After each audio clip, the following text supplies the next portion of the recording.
No ar, Faixa Livre, rádio jornalismo de verdade, a informação de primeira qualidade, a interpretação e os comentários das notícias, entrevistas, o contraditório.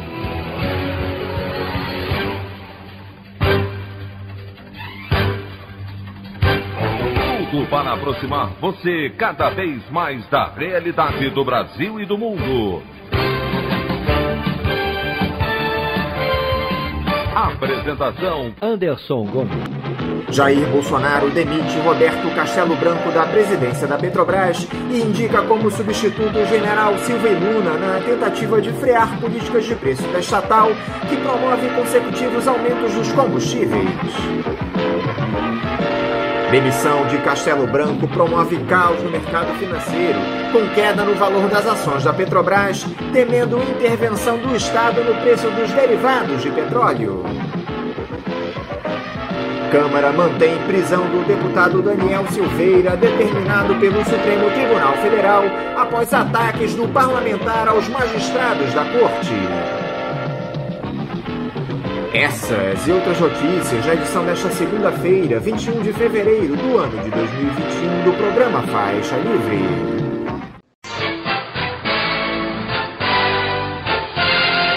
O comentário de Anderson Gomes.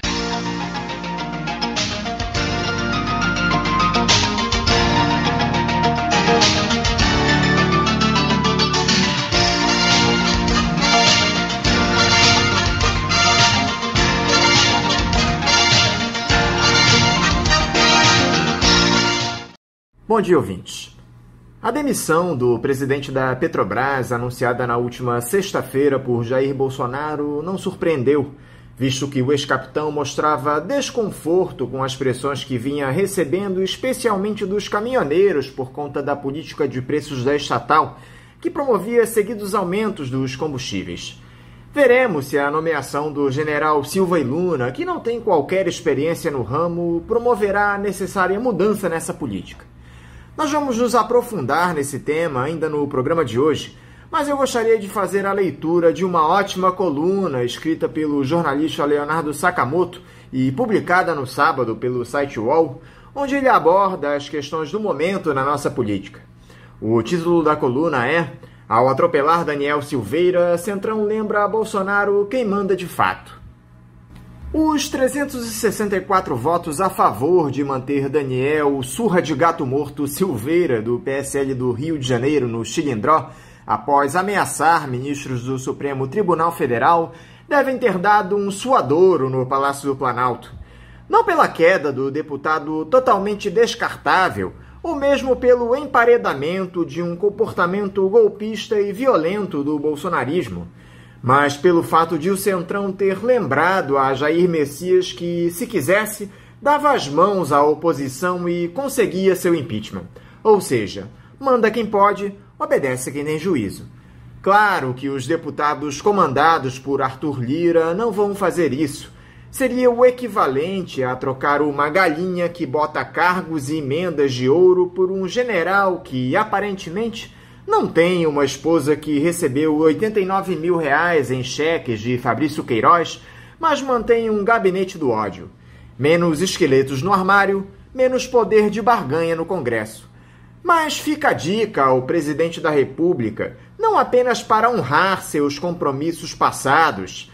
A entrega do Ministério da Cidadania não vai dar nem pro cheiro, mas também se lembrar que novas faturas chegarão caso a caso. Bolsonaro não comprou um centrão, mas alugou seu voto, contrato que pode ser rompido unilateralmente em caso de falta de pagamento. Afinal, estamos ou não em uma sociedade capitalista? Ao mesmo tempo, mostrou à oposição que impeachment deverá continuar como folclore, tipo a mula sem cabeça, o boto ou o curupira. A gente que tem certeza que está logo ali, mas a maioria não bota muita fé. O presidente pode ser tosco, mas burro ele não é. Um recado como esse é claro demais para não ser entendido. Sinais, fortes sinais. E com a intervenção na Petrobras que Jair operou nesta sexta, trocando a direção da empresa com o objetivo de baixar o preço do diesel à força. Ele evita problemas com os caminhoneiros e também dá um aviso ao Centrão: privatizações não vão rolar mesmo. Então vai continuar tendo o cargo à beça para ser ocupado por indicações políticas. De quebra, deu mais um passa-moleque no mercado, que vive com ele uma relação tóxica de auto-engano, e mostrou que Paulo Guedes é menos um economista com um projeto de país e mais uma pessoa que topa trocar sua dignidade pela manutenção de algum poder. O Congresso sorri e ainda vendeu a imagem de ético ao manter o colega atrás das grades. Serviço completo, barba, cabelo e bigode. Em tempo, qualquer cidadão que conjecturar uma surra bem dada nessa sua cara com um gato morto até ele miar, de preferência após cada refeição, não é crime, disse o quase ex-deputado Daniel Silveira para o ministro Edson Fachin, no icônico vídeo que o levou à cadeia. Na votação no plenário da Câmara, Silveira cumpriu o roteiro dos covardes, negando o que disse e fazendo mimimi. Foram 364 votos a favor, 130 contra e 3 abstenções por manter sua prisão. Tenho certeza que ouvi um gato morto miar. A opinião do Faixa Livre. Bandeirantes, 1360. Estamos apresentando Faixa Livre. Voltamos a apresentar Faixa Livre. Estamos de volta, ouvintes, com o início da edição de hoje do programa Faixa Livre, que tem na sua produção a jornalista Celeste Sintra, auxiliada pela também jornalista Natália Moraes, tendo no comando do áudio o Francisco. Meu bom dia a todos. E meu bom dia também a você, que pode aqui participar nos enviando mensagens eletrônicas para o endereço ouvinte@programafaixalivre.com.br ou ainda registrando suas participações diretamente nas nossas redes sociais. No Facebook, nossa página é o Programa Faixa Livre. No Twitter e no Instagram, para deixar o seu recado, basta seguir os perfis @PGMFaixaLivre. Lembrando que as participações por telefone estão inviabilizadas, pois durante o período da pandemia do novo coronavírus, nosso programa está sendo gravado no dia anterior à sua veiculação. Pedimos desculpas aos nossos ouvintes que costumam interagir conosco desta forma, mas foi a maneira encontrada pela equipe do Faixa Livre para mantê-los informados sobre o que acontece no país e no mundo com essa nossa visão crítica e, ao mesmo tempo, preservando a saúde dos profissionais que levam o programa ao ar. O Faixa Livre pode ser acompanhado também pelo nosso aplicativo para celulares com sistema operacional Android. O nome do aplicativo é Programa Faixa Livre. Os ouvintes também têm acesso à transmissão pelo nosso site, o www.programafaixalivre.com.br, ou pela página da Associação de Engenheiros da Petrobras, a AEPET, uma das nossas entidades patrocinadoras, no www.aepet.org.br. Para quem perdeu alguma das edições ou quer ouvir novamente o Faixa Livre, os áudios das entrevistas e editoriais estão disponíveis no nosso podcast, nos aplicativos Spotify, Deezer e Castbox. E dando início às nossas entrevistas, eu cumprimento o sociólogo Léo Lince. Léo Lince, bom dia! Bom dia, Anderson. Bom dia aos jornalistas e técnicos e principalmente aos ouvintes deste que eu considero uma importante trincheira da luta do povo brasileiro pela democracia. Léo, muito obrigado por você novamente dialogar conosco aqui no Faixa Livre. Léo, parece que esses dias de um carnaval que não aconteceu por conta da pandemia serviram também para ampliar ainda mais o já conturbado panorama político aqui no Brasil. Eu vou começar falando a respeito da prisão daquele deputado bolsonarista, o Daniel Silveira, do PSL, que atacou ministros do Supremo Tribunal Federal em mais um daqueles atentados à democracia que ele está acostumado a fazer. Ele já é investigado naquele inquérito das fake news no próprio Supremo, além de ter uma longa ficha corrida. Surpreendeu essa decisão do ministro Alexandre de Moraes, que posteriormente foi referendada por unanimidade pelo STF, Léo? Meu caro Anderson, Eu também lamentei muito o carnaval inexistente, mas essa decisão do Alexandre de Moraes não me surpreendeu. Primeiro porque o ministro Alexandre de Moraes, em alguns assuntos relacionados, por exemplo, às fake news, às manifestações antidemocráticas, tem revelado uma posição muito firme, muito objetiva. Então não causa surpresa o fato de ele ter tomado essa iniciativa. Agora, mesmo não surpreendendo, é um momento, é uma decisão, uma postura reveladora de que, quem sabe, possamos estar vivendo um momento digno de uma observação. Os ares da política, a atmosfera da política pode estar mudando.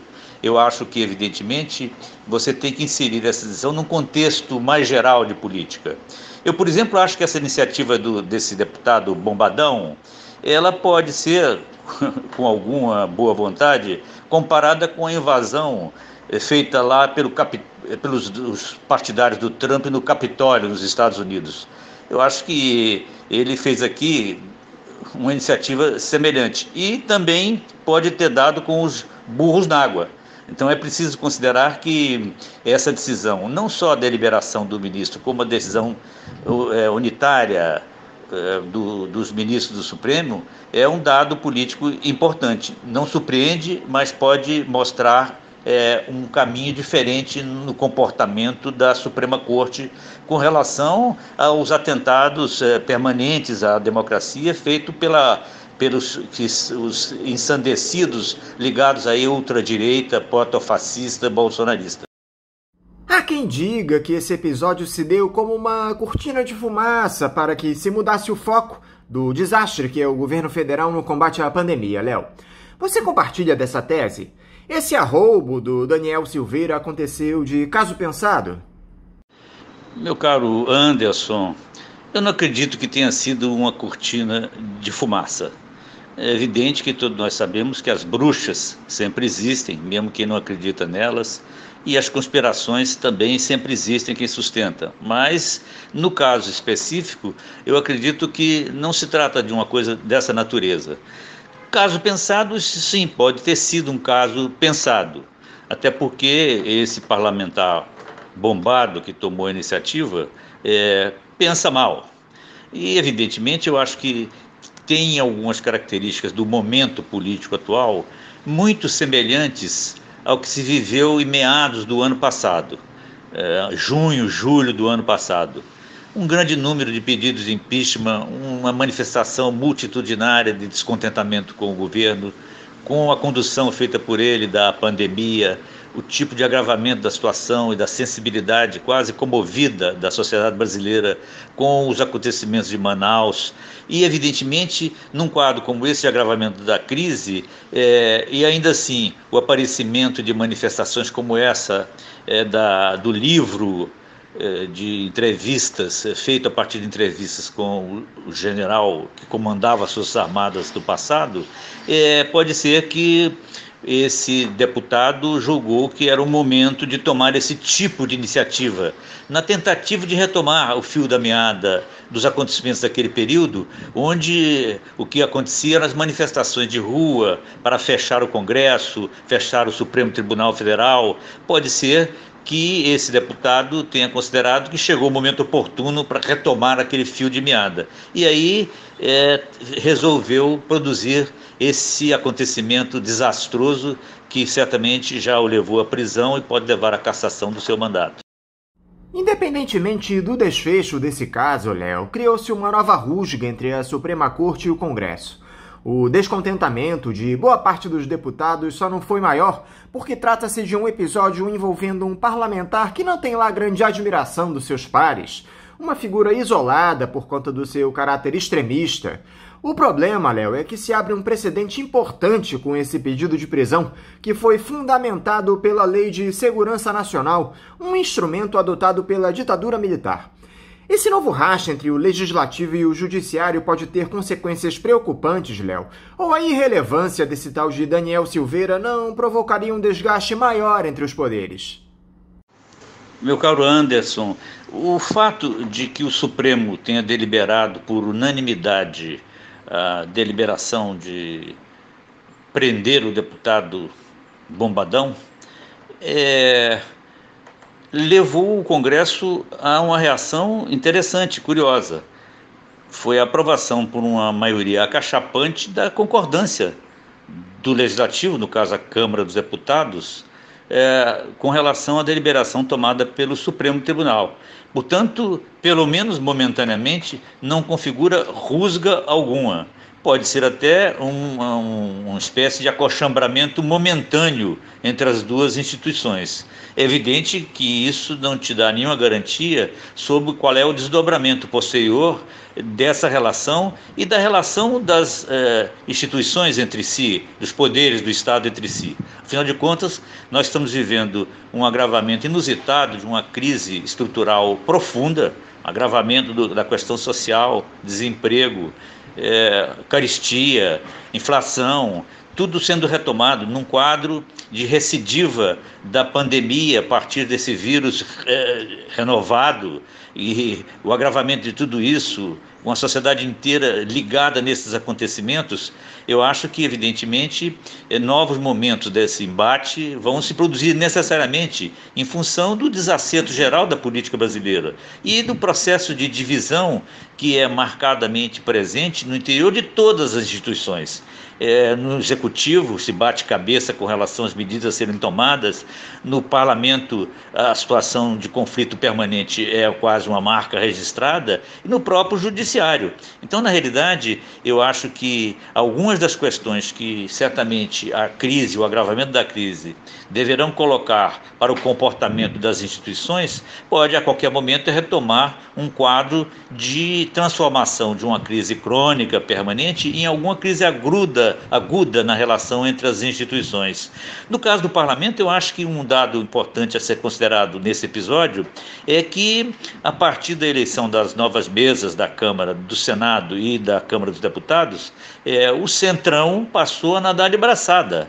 Na realidade, no caso da Câmara dos Deputados, você tem um novo Eduardo Cunha dirigindo os acontecimentos. E, evidentemente, o padrão de comportamento definido ali certamente nos explica por que você teve uma maioria tão acachapante a favor da concordância da deliberação do Supremo. Afinal, uma parte considerável dos membros do chamado Centrão, todos têm uma folha corrida e alguns têm processos em andamento no próprio Supremo.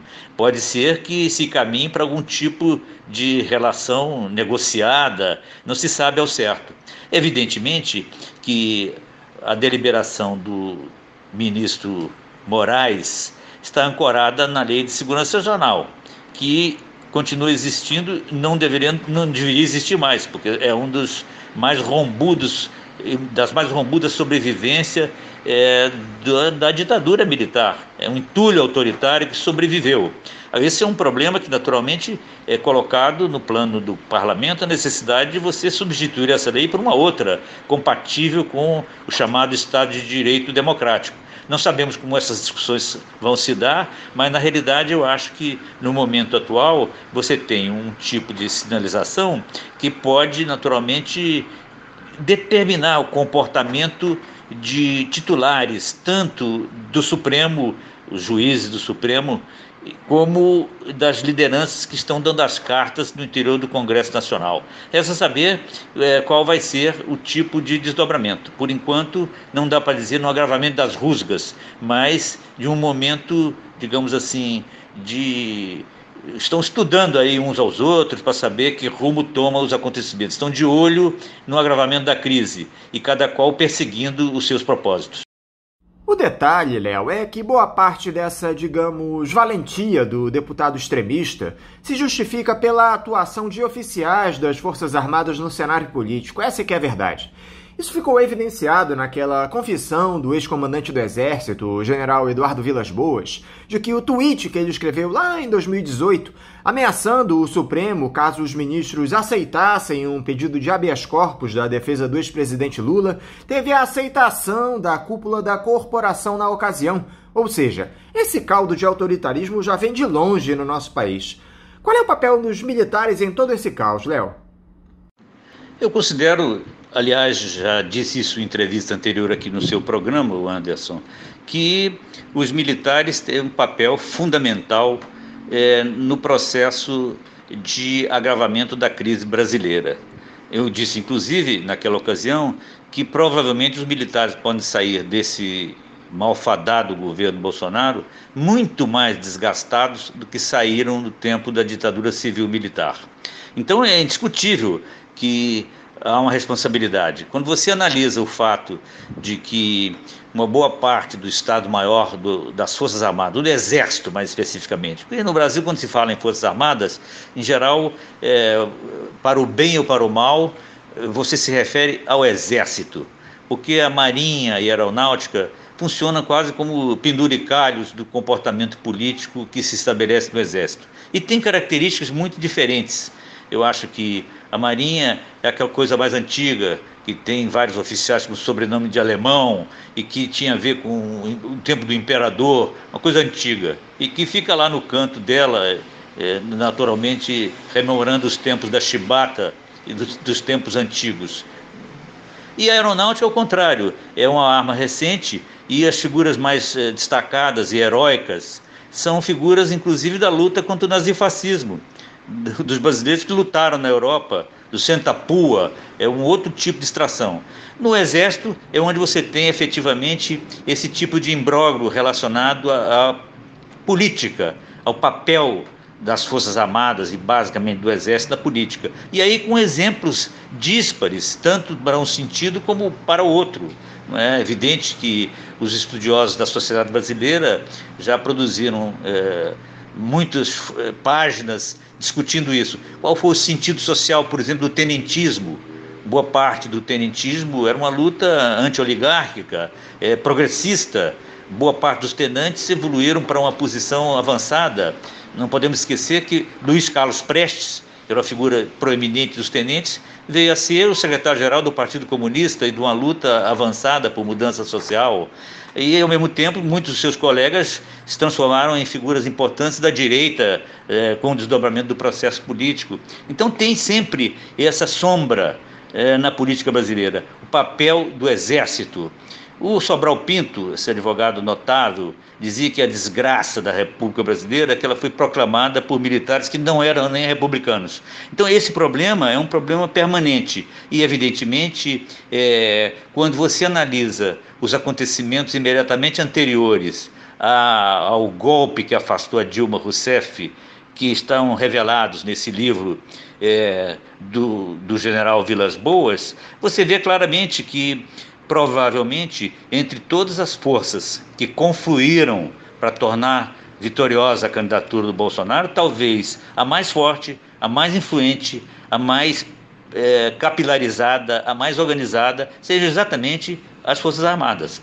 Então, aquele trânsito de generais que frequentavam o Estado-Maior das Forças Armadas e que ajudaram o Vilas Boas a escrever aquele tweet de pressão contra o habeas corpus do Lula, essa gente transitou para o Estado-Maior da campanha e agora boa parte do governo do Bolsonaro. Então, evidentemente que a tradição autoritária brasileira guarda relação com os conflitos políticos que existem no interior das Forças Armadas e do Exército. Não quer dizer com isso que todos ali compartilham das mesmas opiniões. Eu sempre me lembro do general Golbery do Couto e Silva, que era um intelectual orgânico das Forças Armadas brasileiras, que dizia que no Exército, em geral, os que eram de esquerda eram 5%, os que eram de direita eram 5%, e tinha 90% que ficava ali fazendo ginástica, cuidando dos treinamentos específicos da profissão. E, evidentemente, tem certas conjunturas que um desses segmentos assumem uma espécie de hegemonia nas manifestações do comportamento militar. E eu acho que hoje os militares que estão dentro do governo do Bolsonaro efetivamente são a expressão de um tipo de concepção do papel das Forças Armadas, que inclusive eles conseguiram efetivamente escrever isso até até no texto da Constituinte de 88, que reserva às Forças Armadas um papel que de vez em quando é interpretado como de poder moderador, como poder que deve intervir quando a situação se torna caótica. Esse tipo de tradição autoritária incorporada, inclusive na legislação, deve ser uma preocupação permanente dos que no Brasil lutam por uma democracia verdadeira e por uma república digna desse nome. Ainda falando sobre a confissão do general Vilas Boas, Léo, a reação do próprio STF ao episódio, em um comentário do ministro Edson Fachin dizendo ser inaceitável a pressão dos militares à corte, foi alvo de ironia do ex-comandante do Exército, que apontou a demora de 3 anos para uma resposta dos magistrados. Está muito evidente, Léo, que houve uma quebra flagrante da ordem democrática. As Forças Armadas agindo politicamente para intimidar um dos poderes da República. Você vê aí uma janela aberta para o bolsonarismo colocar em prática seus planos autoritários, ainda mais depois da edição daquele decreto pelo presidente que amplia a permissão para a aquisição de armas no país? Em primeiro lugar, realmente a reação do ministro Fachin foi tardia. Certamente ele poderia ter manifestado isso com a mesma contundência lá atrás. Agora, a ironia, e mais do que a ironia, o deboche do general Vilas Boas ao lembrar disso agora, revela um pouco características dessa personalidade. É interessante considerar que esse general Vilas Boas, por muito tempo, cultivou, ou foi cultivado por outros, a ideia de que ele fosse uma pomba, quando na realidade o que ele revela agora mostra que ele sempre foi um falcão. Ele teve um papel decisivo. Na realidade, esse livro opera um pouco como uma confissão. Eu não entendi a razão pela qual ele resolveu agora colocar especificamente os detalhes da sua iniciativa na preparação do impeachment da Dilma. É quase um réu confesso e, evidentemente, tenta dourar a pílula. E, de certa forma, é nesse sentido que os seus seguidores e alguns dos seus auxiliares imediatos dão a entender que a situação era muito pior. Ele tomou iniciativa para evitar uma situação pior, mas quando ele revela que discutiu com o Estado-Maior do Exército, que fez consulta aos comandantes militares de área e faz referência, inclusive, a pressões que ele não diz especificamente de onde vieram, de empresários, uma coisa desse tipo, mais ou menos dá para ressuscitar aquela famosa frase do general Castelo Branco sobre as vivandeiras que vão bulir com os granadeiros nos quartéis. E ele prontamente resolveu dar andamento a isso.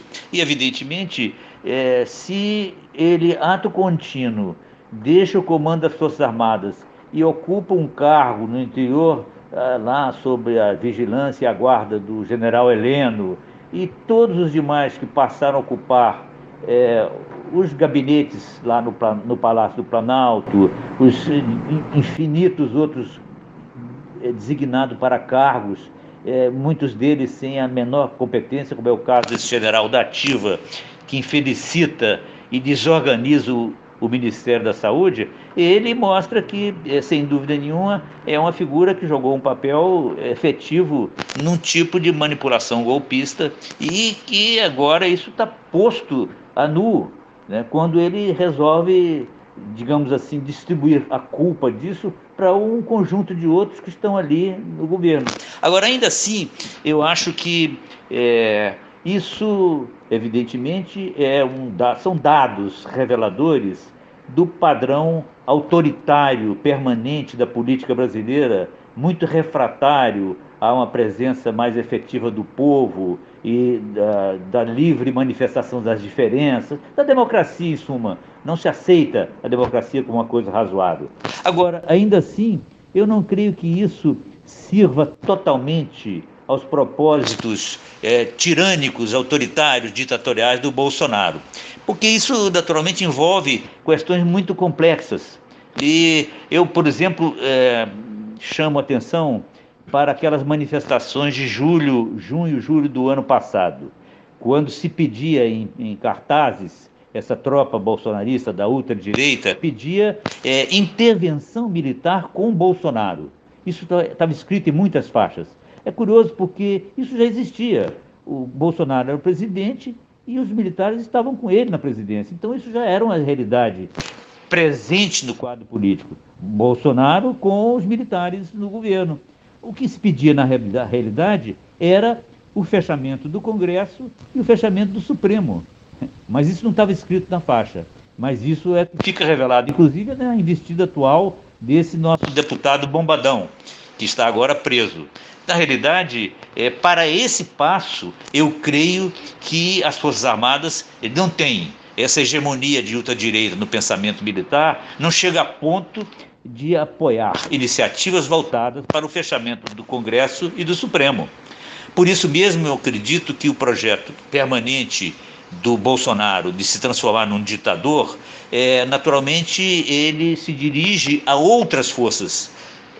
Naturalmente ele conta com a contemporização das Forças Armadas e evidentemente ele está sempre apoiando reivindicações que as ruas são até legítimas com relação a verbas para construção de submarinos ou coisa tal, mesmo a votação da Previdência que deixou os militares separado, eles têm uma estrutura, digamos, quase um estamento, quase uma casta. Eles têm um sistema de saúde próprio, têm um sistema de educação próprio. Isso já faz parte da realidade do autoritarismo brasileiro permanente. Agora, o propósito de Bolsonaro de fechar o Congresso e ser um ditador, matar 30 mil, fuzilar o Fernando Henrique, esse tipo de coisa que ele sempre diz e nunca desmentiu ao longo do tempo, eu acho que ele não conta com o apoio das Forças Armadas para esse tipo de desatino.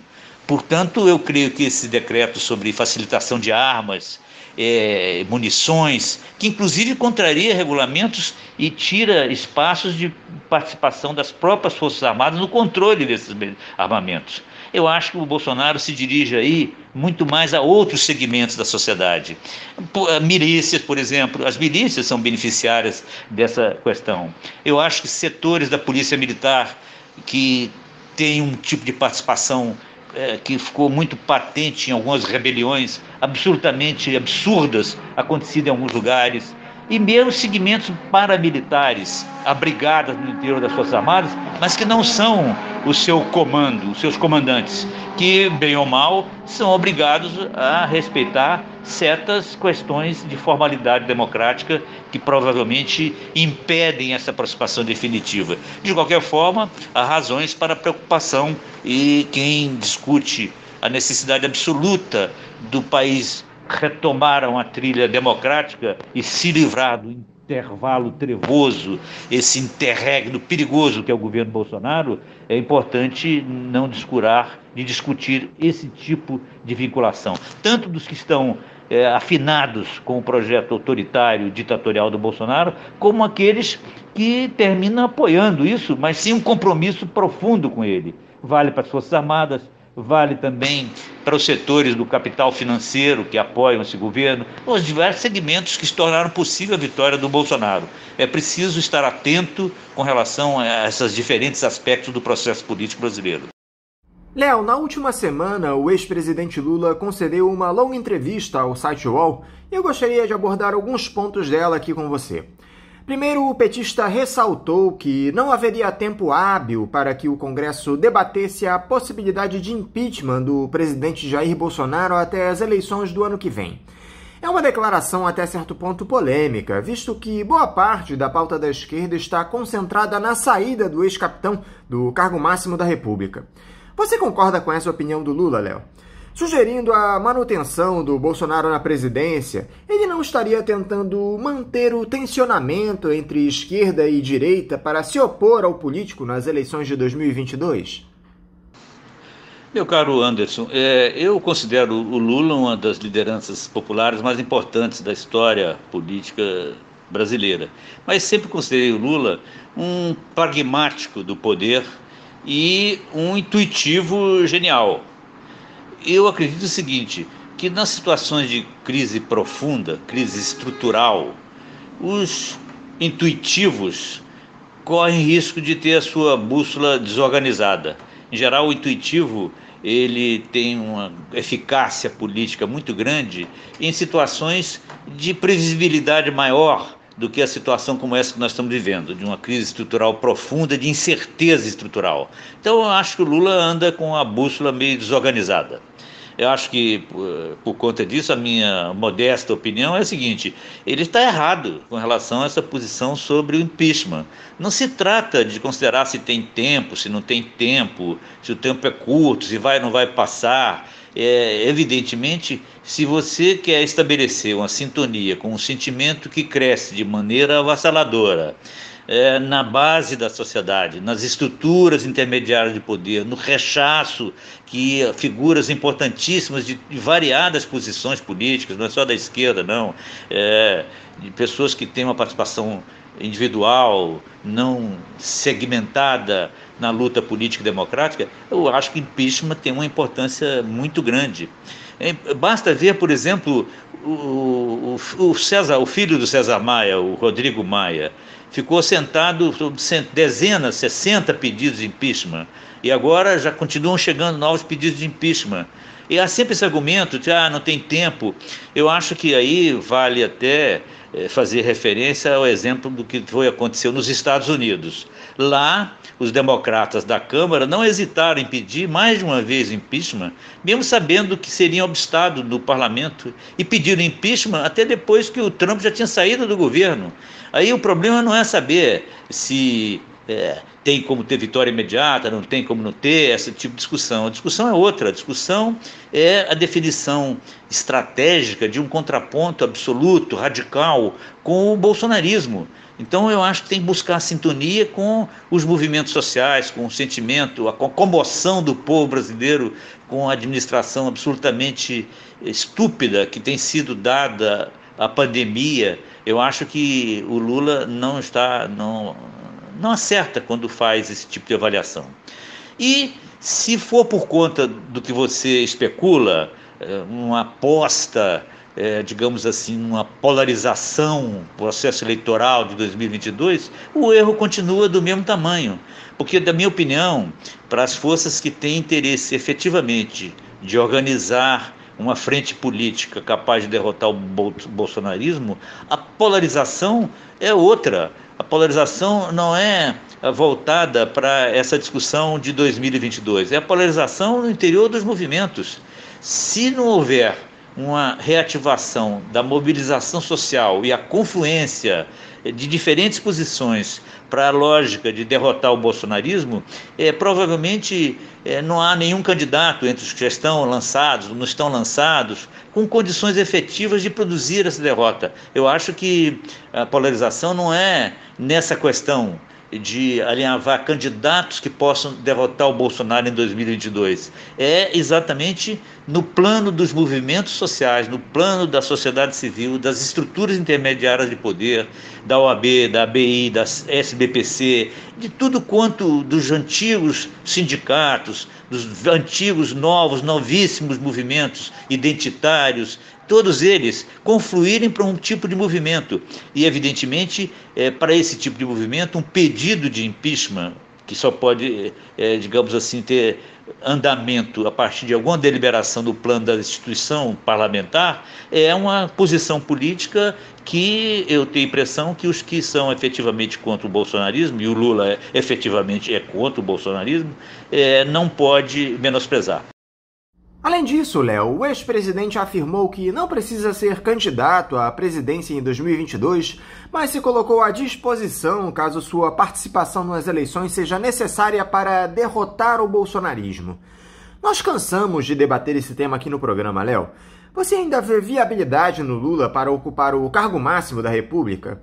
Esse debate não passa mais pela definição de um programa do que de nomes, ou você acha que o eleitor se deixa levar mais pelo personalismo, pelo que aquela figura representa ou representou para o país? Meu caro Anderson, mesmo existindo na política brasileira um peso muito grande da personalidade, do papel da personalidade, eu acho que aqueles que têm o interesse efetivo de construir uma nova cultura política não devem se comportar, digamos, em obediência a esse tipo de parâmetro atrasado que possa prevalecer na política brasileira. Eu tenho muita simpatia pelo que falou logo depois dessa manifestação que o Lula fez, dizendo que o candidato dele era o Haddad, e o Haddad retrucou dizendo que o candidato dele era o Lula. Ficou uma espécie de biombo semelhante ao que aconteceu na eleição anterior. O Guilherme Boulos respondeu prontamente: primeiro programa. Não há inconveniente algum que os partidos todos que se colocam na posição de contraponto ao bolsonarismo, tendo uma posição mais ou menos efetiva de esquerda, ou nem tanto de centro-esquerda, não há inconveniente que todos eles tenham o seu candidato a presidente. O PT pode ser o Lula ou o Haddad, o PDT pode ser o Ciro, o PSOL, o Guilherme Boulos, a Marina Silva, liste aí todos os partidos que se colocam na oposição com os nomes que possam ser candidatos. Não há problema nenhum que existam esses partidos e tenham esses candidatos, mas eles só poderão, digamos, ter eficácia, construir uma política capaz de interferir fortemente se eles concordarem com a seguinte questão: cada um desses partidos tem um candidato e tem um programa. O candidato e o programa de cada um desses partidos devem ser respeitados, mas a frente política capaz de derrotar o bolsonarismo será resultante, não será o programa de nenhum deles, será um programa resultante da discussão entre todos esses. E aí é daí que vem a primazia da discussão programática. Nas experiências mais bem-sucedidas de unidade popular, como o caso do Chile, por exemplo, todos os partidos tinham candidato a presidente da República com antecedência. O Allende era o candidato dos socialistas, o Pablo Neruda, grande poeta, prêmio Nobel, era o candidato do Partido Comunista Chileno, o Mapo, o Gasburri, o Mapo, o Garreton, todos tinham seus candidatos. E, evidentemente, eles se reuniram para fazer o programa da Unidade Popular e, da elaboração do programa, junto aos movimentos sociais importantes, você praticamente definia qual seria o candidato mais adequado para representar essa frente. Não havendo isso, o mais é uma demonstração clara de que nós estamos ainda num momento muito preliminar e difícil na discussão política brasileira. Em relação às opções apresentadas pela direita neoliberal para o pleito do ano que vem, Léo, o ex-presidente disse que o nome do apresentador Luciano Huck seria, abre aspas, uma aventura, fecha aspas, que vê chance de reeleição do Bolsonaro pelo fato de ele ter a vantagem de utilizar a máquina pública e pontuou ter dúvidas sobre o potencial de outros candidatos do campo da direita. É plausível acreditar, Léo, que um eventual segundo turno nas eleições presidenciais colocará frente a frente um candidato de centro-esquerda contra o Jair Bolsonaro ou um outro nome que venha a ser adotado pela plutocracia? Podemos descartar, por exemplo, um segundo turno com Dória e Bolsonaro? Diante do quadro de crise profunda e de incerteza estrutural que o momento político brasileiro caracteriza, eu acho que nós não podemos descartar nada e muito menos encartar nada. Eu acho que daqui até a conjuntura que vai anteceder o lançamento de candidaturas à presidência da República em 2022, muita água vai passar embaixo da ponte. E provavelmente as características das definições programáticas, partidárias e nomes de candidatos estão muito longe de você possibilitar, com os olhos de hoje, de fazer definições dessa natureza. Eu acho que é muito precavido. O incrível Huck já deixou de ser candidato da outra vez por conta das pressões familiares, segundo ele, da própria Rede Globo, de onde ele é funcionário. Eu acho também que projetar o Bolsonaro com grande prestígio eleitoral para 2022, na minha opinião, também é um equívoco. Ele pode não estar com essa bola toda, pelo contrário, acho que ele está perdendo popularidade e deverá perder aceleradamente. É impossível que a sociedade brasileira, com um tipo de cultura mesmo dilacerada, degradada, de uma cidadania que está aí, digamos assim, um pouco marcada pela perplexidade diante do desgaste da política, um certo desencanto, ela certamente produzirá resultados políticos de rechaço à experiência governamental da ultradireita. Eu acho que o fenômeno de 2018 não se repetirá em 2022. Mas isso também é, da minha parte, uma especulação, baseado em expectativas de uma análise concreta e também no meu próprio desejo. Agora, o problema fundamental é que a maneira como vai se dar o enfrentamento e a relação de forças e as possibilidades reais de candidatos em 2022 vai depender por tudo que vai acontecer ao longo desse ano de 2021 na sociedade brasileira. E isso ninguém tem condições de prever. É um quadro absolutamente imprevisível. Quem acredita que está entendendo essa situação é porque não está entendendo nada. Eu só vejo com clareza uma coisa, que o quadro está confuso. E nesse quadro confuso, é fundamental você alimentar as suas próprias possibilidades e perspectivas, levando em conta uma avaliação realista das dificuldades que esse quadro coloca. E, na minha opinião, é muito cedo para fazer previsão sobre como serão os enfrentamentos de candidatos e partidos em 2022. Eu acho que a gente tem que se preparar para uma tomada de posição nítida, programática, de compromisso corajoso com os conflitos que estão amadurecendo na realidade social. E é isso que vai nos qualificar ou desqualificar para nos apresentarmos com alguma possibilidade de força na disputa eleitoral de 2022. Ainda dá tempo de a esquerda se organizar visando as eleições presidenciais, Léo? Você vê disposição dos partidos para estabelecerem uma aliança que derrote o bolsonarismo?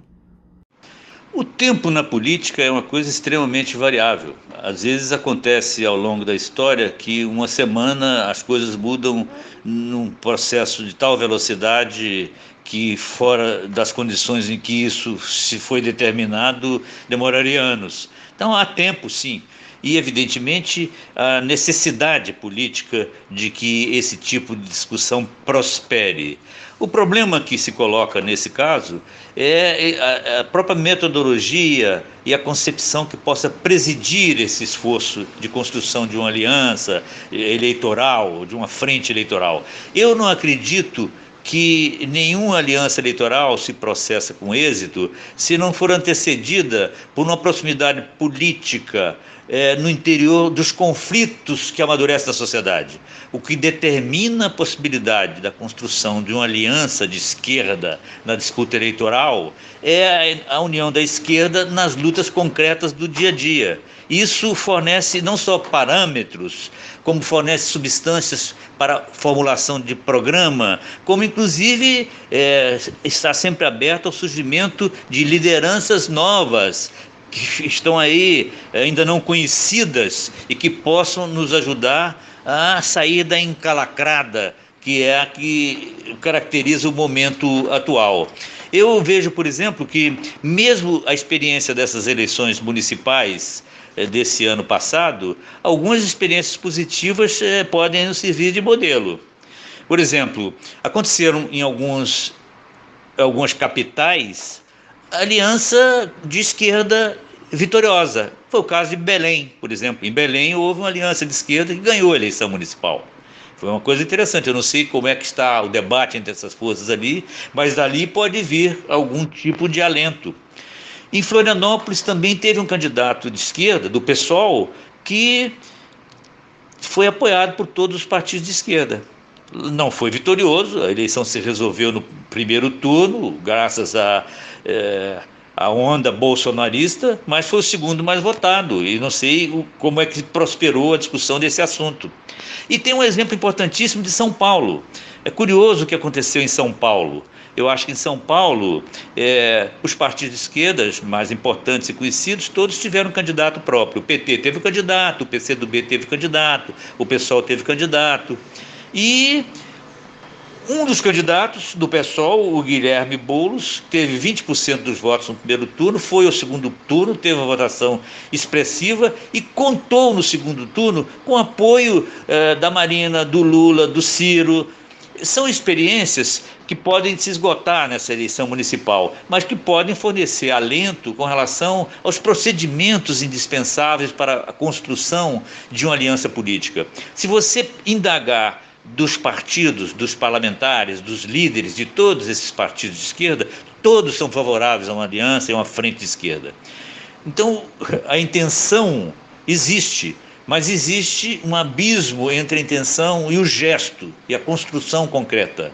Saber o que quer é fácil, construir os caminhos para realizar esse processo é que mora a dificuldade. E, evidentemente, os processos que estão em debate atualmente podem ou nos aproximar ou nos afastar dessa possibilidade. Está em aberto e eu cultivo, isso é da minha própria natureza, o chamado otimismo da vontade, que não anula o pessimismo da razão, que não doura a pílula, não deixa de ver as dificuldades, mas eu aposto na possibilidade da esquerda avançar no sentido da construção de uma unidade. Não estamos próximos disso, não estamos nos aproximando disso, mas essa é uma necessidade política que pode ser, digamos assim, colocada para nós a partir da evolução do quadro político no interior dos conflitos e movimentos sociais. Insisto sempre nesse parâmetro, porque, na minha opinião, ele é decisivo. É para onde nós temos que olhar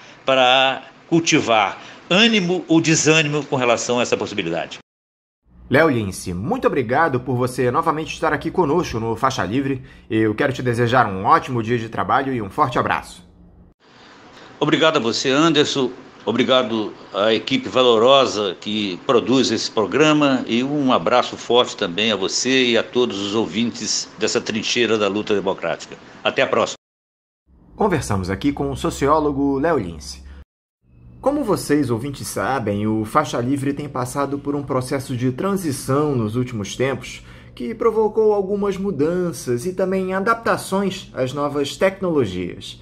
Uma delas é justamente a adoção de uma chave Pix, essa nova modalidade de transferência de valores para os ouvintes que desejam contribuir com qualquer quantia para a manutenção do programa. Portanto, para você que já aderiu a essa nova tecnologia, a chave Pix da conta do Faixa Livre é o nosso e-mail, ouvinte@programafaixalivre.com.br. Repetindo, a nossa chave Pix é ouvinte@programafaixalivre.com.br.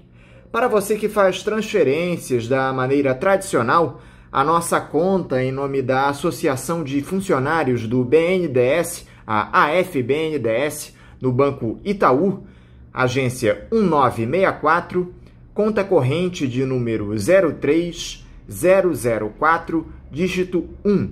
Repetindo, a agência do Banco Itaú, 1964, conta corrente 03004, dígito 1.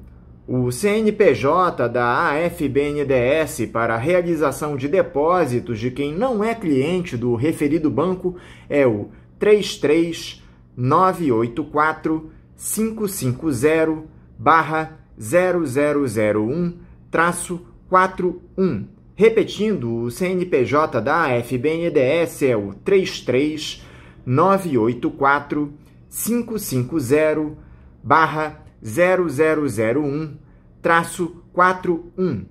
Lembrando que todos os recursos depositados nessa conta são destinados exclusivamente ao financiamento dos custos do Faixa Livre. Para quem não conseguir anotar as informações referentes à conta, elas estarão disponíveis no nosso site, o www.programafaixalivre.com.br, e nas nossas redes sociais, no Facebook, Twitter e Instagram. Então, repetindo mais uma vez, a nossa chave Pix é ouvinte@programafaixalivre.com.br e a conta corrente da AFBNDES do Banco Itaú, agência 1964, conta de número 03004, dígito 1. Vamos agora ao nosso primeiro intervalo. Voltaremos daqui a pouco. Voltamos a apresentar Faixa Livre. Estamos de volta, ouvintes. Nós tínhamos agendado para este segundo bloco do programa uma entrevista com o vice-presidente da Associação de Engenheiros da Petrobras, a AEPET, o Felipe Coutinho, para que ele falasse, entre outras coisas, sobre essa troca no comando da Petrobras, com a saída de Roberto Castello Branco e a indicação do general Joaquim Silva e Luna, por decisão do presidente Jair Bolsonaro. No final de semana, o Felipe Coutinho desistiu de conversar conosco por conta de demandas pessoais, mas ele nos enviou uma nota da AEPET a respeito do tema, onde a entidade aborda as diversas faces dessa demissão do Castello Branco, que ainda precisa ser aprovada pelo Conselho de Administração da empresa. Eu passo a leitura dessa nota para vocês, ouvintes. Diz o texto: o presidente Jair Bolsonaro demitiu Castello Branco por meio de ofício do Ministério de Minas e Energia, solicitando providências a fim de convocar a Assembleia Geral Extraordinária com o objetivo de promover a sua substituição por Joaquim Silva e Luna.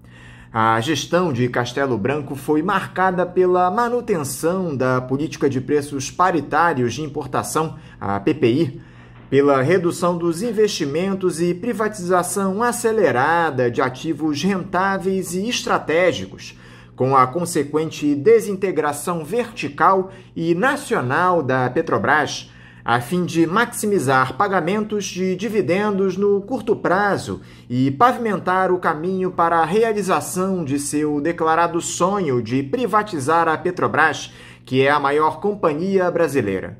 Falando agora especificamente sobre a política de preços paritários de importação, a AEPET diz o seguinte: produzimos petróleo, refinamos e produzimos combustível no Brasil, mas a direção da Petrobras, desde 2016, decide adotar preços proporcionais aos da importação para os combustíveis produzidos nas suas refinarias. Com preços altos em relação ao custo de importação, o diesel da Petrobras fica encalhado nas suas refinarias e parte do mercado brasileiro é transferido para os importadores. A ociosidade das refinarias brasileiras aumenta, a redução do processamento de petróleo e da produção de combustíveis no Brasil aumenta a exportação de petróleo cru. Combustíveis produzidos nos Estados Unidos são trazidos ao Brasil por multinacionais estrangeiras da logística e distribuídos pelos concorrentes da Petrobras. A Petrobras perde com redução da sua participação no mercado. O consumidor paga mais caro, desnecessariamente, com o alinhamento aos preços internacionais do petróleo e a cotação do câmbio. Ganham as refinarias dos Estados Unidos, as multinacionais da logística e as distribuidoras privadas. Também são beneficiados os produtores e importadores de etanol, com a gasolina relativamente mais cara que perde mercado. Cabe registrar que, apesar do preço do diesel nas refinarias representar cerca de 54% do preço final ao consumidor, impostos são proporcionais e, quando o preço varia na refinaria, também varia nos postos. Quando se eleva o preço na refinaria, o reajuste ao consumidor é mais rápido do que quando se reduz. Castello Branco, enquanto presidente da Petrobras, disse que a solução é a privatização de 8 entre as 13 refinarias da Petrobras, que representam 50% da sua capacidade de refino. Castello Branco afirmou, abre aspas, vender refinarias não é só bom para a Petrobras. Nós vamos deixar de ser o endereço onde as pessoas batem na porta para reclamar de preço da gasolina, diesel, fecha aspas. E acrescentou, abre aspas, eu não quero mais ouvir essa expressão, a política de preços, fecha aspas. Então estamos assim, com preços mais altos que os custos de importação, apesar de se produzir e refinar no Brasil. Pretendem privatizar e desnacionalizar metade do parque de refino brasileiro, para assim não se falar mais da política de preços dos combustíveis. Se o brasileiro quiser reclamar do preço do diesel ou da gasolina, vai ter que procurar o Papa Francisco. Tudo resolvido? Claro que não. Somente a Petrobras consegue suprir o mercado doméstico de derivados com preços abaixo do custo de importação e, ainda assim, obter resultados compatíveis com a indústria internacional e sustentar elevados investimentos que contribuem para o desenvolvimento nacional. No entanto, a política de preços dos combustíveis e a privatização das refinarias pode impedir que a Petrobras exerça seu potencial competitivo para se fortalecer e impulsionar a economia nacional com seu abastecimento aos menores custos possíveis. Redução dos investimentos. A previsão de investimentos apresentada pela gestão Castelo Branco no Plano Estratégico 2021-2025 foi de 55 bilhões de dólares, média anual de 11 bilhões de dólares. Entre 1965 e 2018, a média anual de investimentos superou os 20 bilhões de dólares em valores atualizados. Entre 2007 e 2014, os investimentos superaram 45 bilhões de dólares por ano. A redução dos investimentos objetiva tão somente a maior geração de fluxo de caixa, que é resultado da geração de caixa descontada dos investimentos. Com maior geração de caixa livre e com as privatizações, se objetivava maximizar o pagamento de dividendos para os acionistas no curto prazo, em detrimento do crescimento e do futuro da Petrobras. Falando agora sobre a privatização e a desintegração da empresa. Entre 2015 e 2018, foram privatizados cerca de 19 bilhões de dólares em ativos da Petrobras. Apenas em 2019, Castelo Branco vendeu 16,3 bilhões de dólares. A companhia ainda não apresentou os resultados consolidados de 2020. Castelo Branco privatizou a segunda maior empresa do Brasil, a BR Distribuidora, por 2 bilhões e meio de dólares, alienando suas ações na Bolsa de Valores, sem considerar o valor pelo controle da companhia. Mesmo com mudanças na política de preços da Petrobras e na tributação dos combustíveis, será mais difícil garantir que tais desonerações cheguem ao consumidor, na medida que se transferiu ao controle privado a única estatal da distribuição de combustíveis. Na gestão de Castelo Branco, foi privatizada a maior malha de gasodutos da Petrobras, com a venda da transportadora associada de gás, a TAG, que é a operadora do sistema de gasodutos de cerca de 4.500 quilômetros de extensão, localizados principalmente nas regiões norte e nordeste do Brasil, com capacidade instalada de transportar 75 milhões de metros cúbicos de gás por dia. Assim como foram vendidas a Liquigás, distribuidora de GLP, reservas de petróleo e participações na produção de biocombustíveis. Recentemente foi anunciada a venda da refinaria RLAM, localizada na Bahia, e se planejava vender 8 das 13 refinarias da Petrobras que são responsáveis por 50% de sua capacidade de refino. A privatização de ativos rentáveis e estratégicos da Petrobras promove sua desintegração vertical e nacional. A empresa estatal integrada de petróleo e energia representa a possibilidade de se garantir o suprimento nacional de combustíveis aos menores custos possíveis, assim como assegura a resiliência empresarial necessária para esta indústria, que é submetida à volatilidade do preço do petróleo, fixado em mercados financeiros internacionais e, em especial, no caso brasileiro, a volatilidade do valor relativo da moeda nacional. Quanto menor o grau de integração, maior a exposição de uma petroleira a choques de ofertas que derrubam o preço, destruindo a lucratividade da atividade de exploração e produção, conforme observado nos anos de 2015, 2016 e o primeiro semestre de 2017. Durante esses 30 meses de preços moderados do petróleo, os balanços trimestrais da indústria internacional apresentaram prejuízos bilionários do segmento de exploração e produção, enquanto os lucros extraordinários do refino, transporte e comercialização garantiram a resiliência das petroleiras integradas. A privatização das refinarias terminais, dutos e distribuidoras traz prejuízos muito mais graves à resiliência e sobrevivência da Petrobras na conjuntura de preços relativamente moderados de petróleo do que presumíveis benefícios pela redução dos gastos com juros decorrentes da antecipação da redução da sua dívida. Cabe ao senhor Joaquim Silva e Luna, o novo presidente indicado da Petrobras, esclarecer se a política de preços paritários de importação, o PPI, continua, assim como o plano de privatizar 8 das 13 refinarias que representam 50% da capacidade de refino nacional. O parque de refino da Petrobras é capaz de abastecer o mercado nacional de diesel e gasolina a partir do petróleo brasileiro, produzido pela estatal.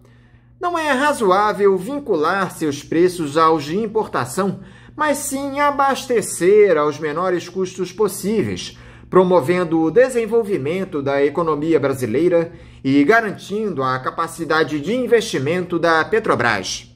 Assim termina a nota da Associação de Engenheiros da Petrobras a respeito dessa demissão do Roberto Castelo Branco, presidente da estatal, e a nomeação do general Joaquim Silva e Luna.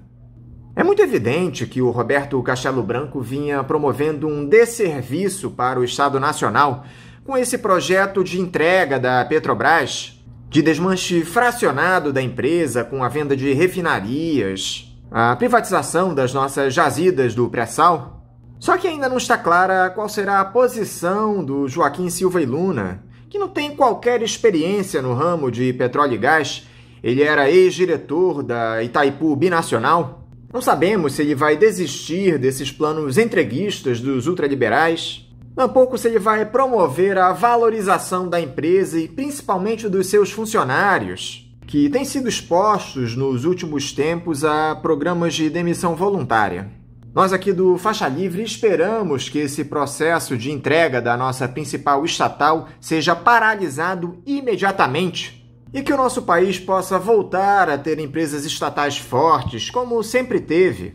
Que os combustíveis não sofram mais esses aumentos consecutivos que a política de preços da Petrobras tem promovido e que o maior beneficiado seja um só, o povo brasileiro, que é o verdadeiro dono da Petrobras. Eu vou aproveitar agora para fazer a leitura de mais recados que vocês ouvintes nos encaminham aqui pelas nossas redes sociais, pelo nosso site, pelo nosso e-mail. Eu estou muito defasado aqui com a leitura desses recados. Olha só, a Márcia Maier, na entrevista que nós tivemos com a Luísa Erundina, lá no final de janeiro, ela diz: "Estamos com você, Erundina. Erundina, presidente da Câmara." Pois é, Márcia, essa também era a nossa torcida, mas infelizmente não foi possível a eleição da deputada Luísa Erundina para presidir a Câmara dos Deputados. É uma pena. De toda forma, eu agradeço aqui o recado que você nos encaminhou, tá bom, Márcia?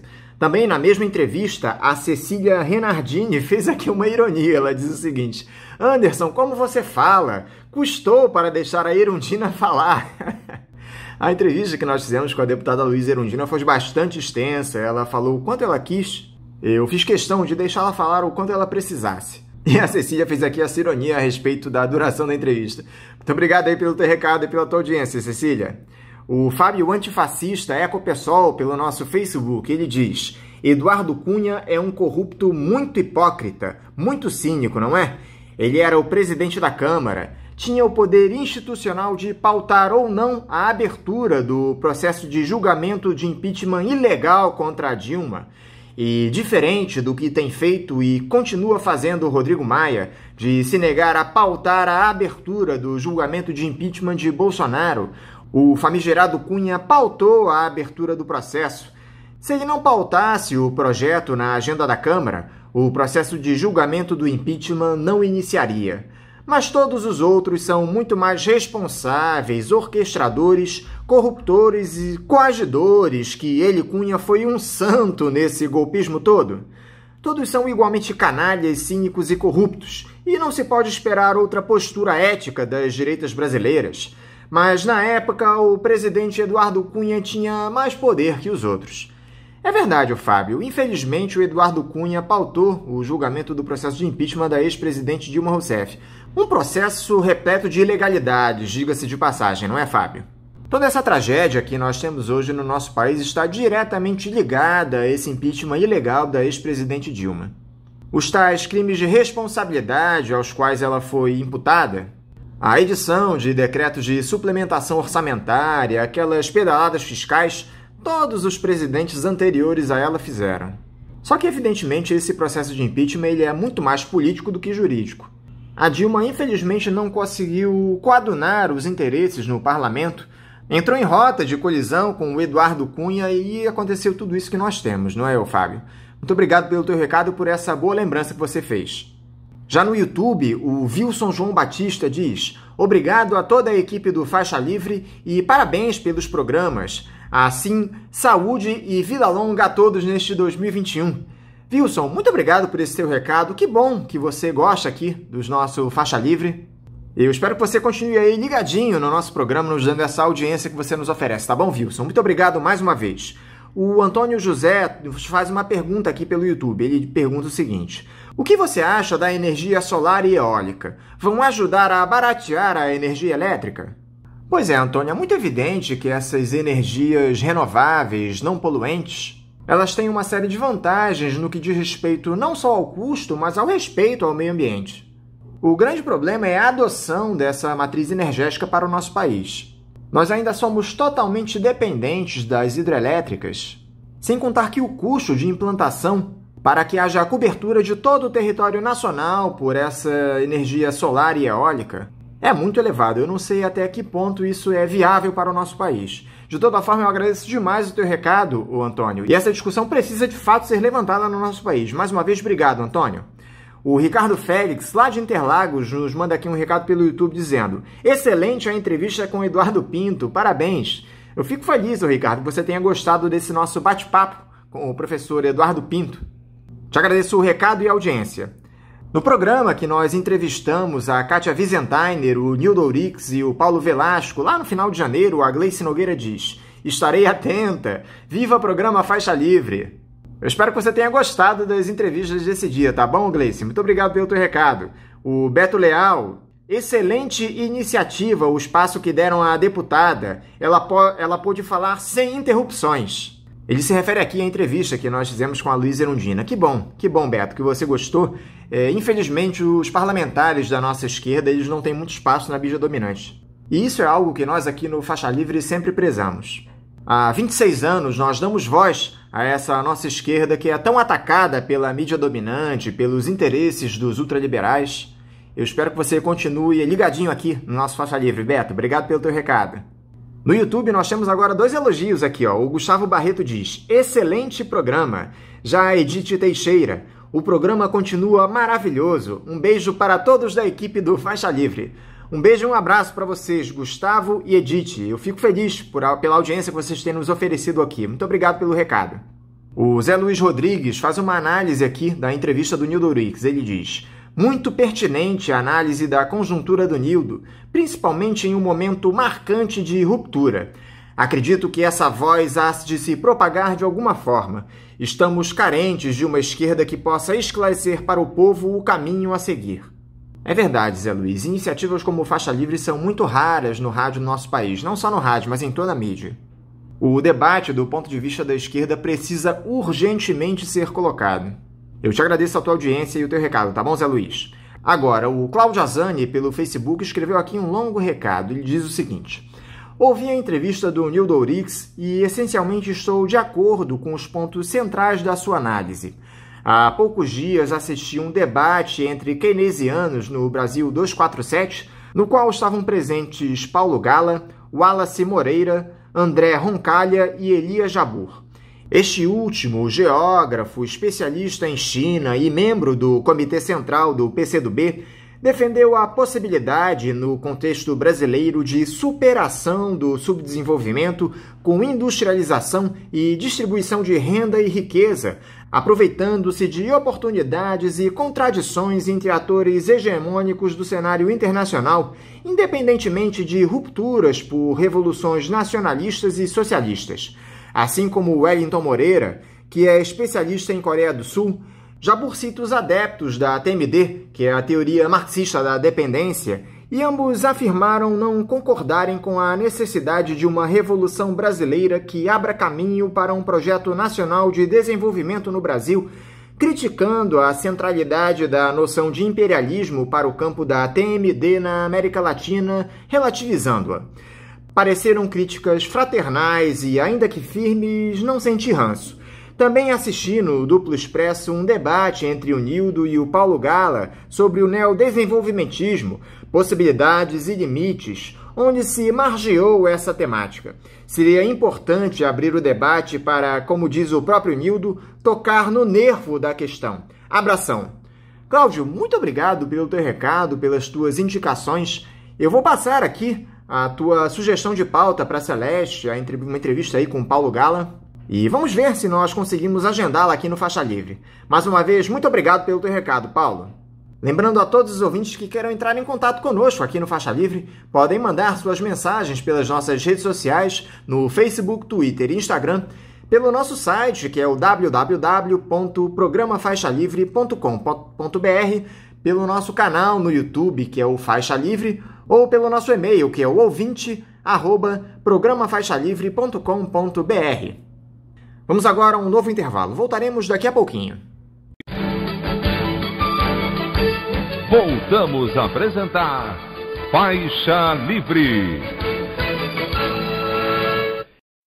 Já voltamos, ouvintes, e agora eu saúdo o jurista, professor, desembargador aposentado, fundador e presidente do Instituto Giovanni Falcone de Ciências Criminais, Walter Maierovitch. Walter Maierovitch, bom dia.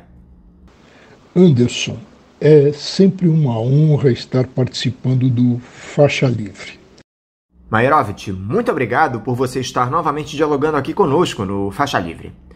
Maierovitch, um tema que não saiu da pauta nos últimos dias e deu muito o que falar foi aquela prisão em flagrante do deputado federal Daniel Silveira, do PSL do Rio de Janeiro, por ordem do ministro do Supremo Tribunal Federal, Alexandre de Moraes, depois daqueles ataques proferidos contra ministros da corte. Muito se falou a respeito da legalidade dessa prisão determinada de ofício pelo magistrado e posteriormente referendada por unanimidade pelo plenário do STF, utilizando como base a Lei de Segurança Nacional, editada lá na época da ditadura. Primeiro, Maierovitch, você concordou com esse pedido de prisão determinado pelo Alexandre de Moraes, da maneira como ele se deu? Vamos pensar numa moeda.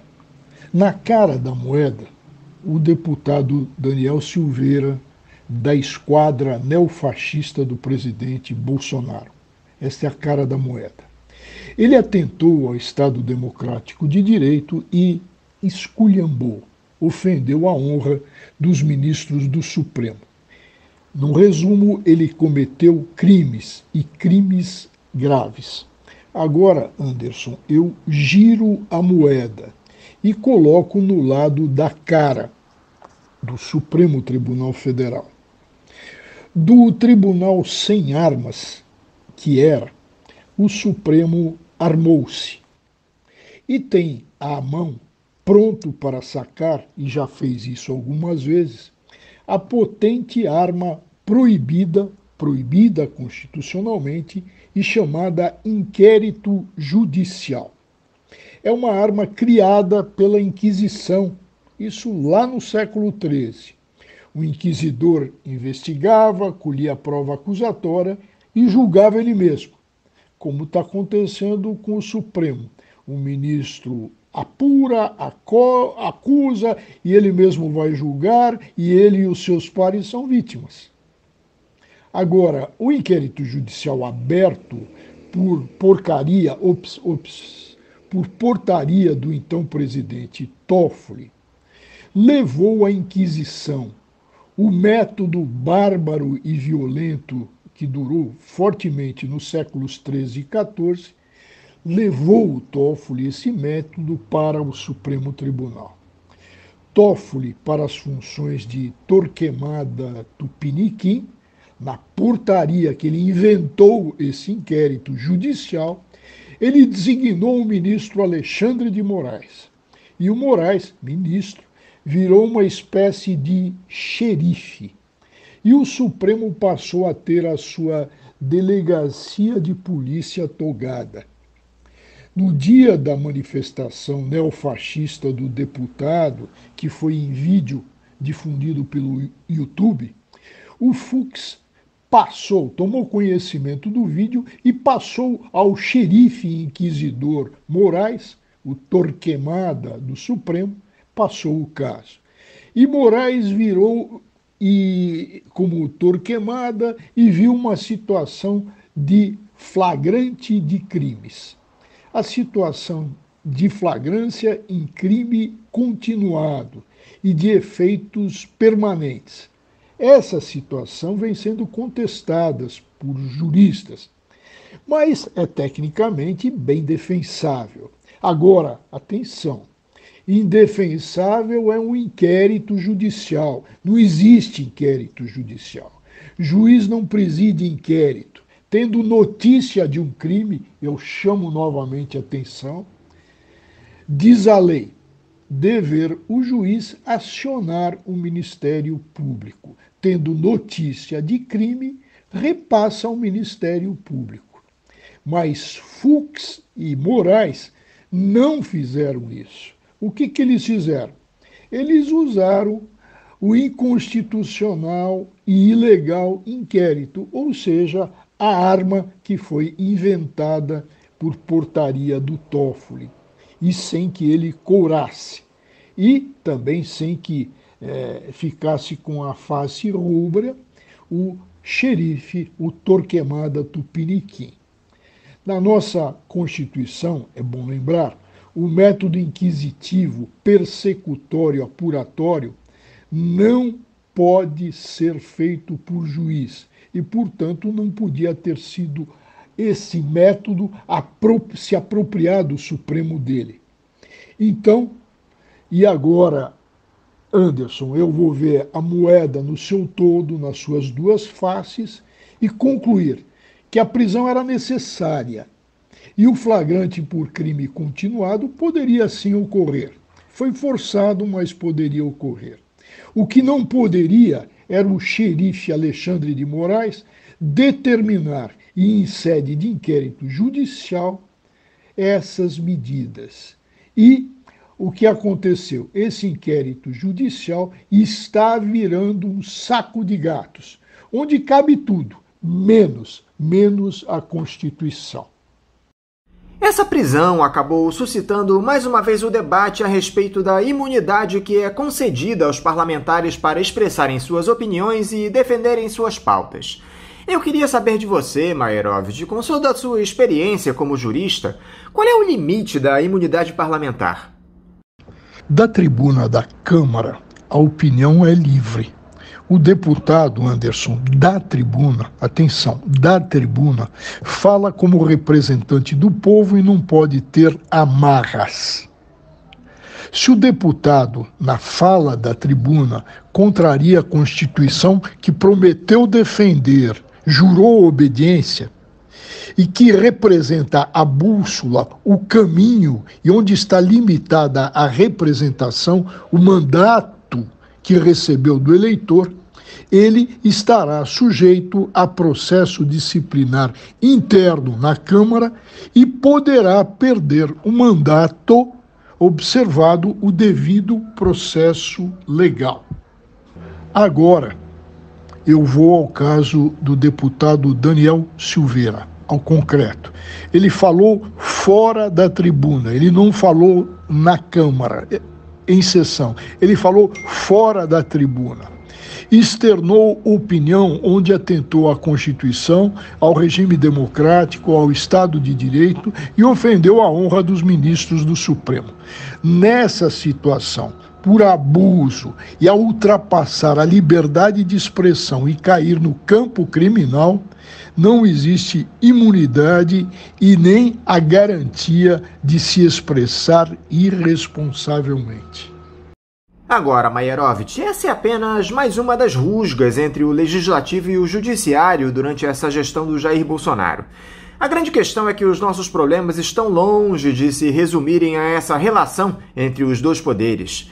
Tivemos na última semana a revelação pelo ex-comandante do Exército, o general Eduardo Vilas Boas, de que a cúpula do Exército participou da elaboração daquelas mensagens ameaçadoras ao Supremo Tribunal Federal quando do julgamento do habeas corpus impetrado pela defesa do ex-presidente Lula, às vésperas das eleições de 2018.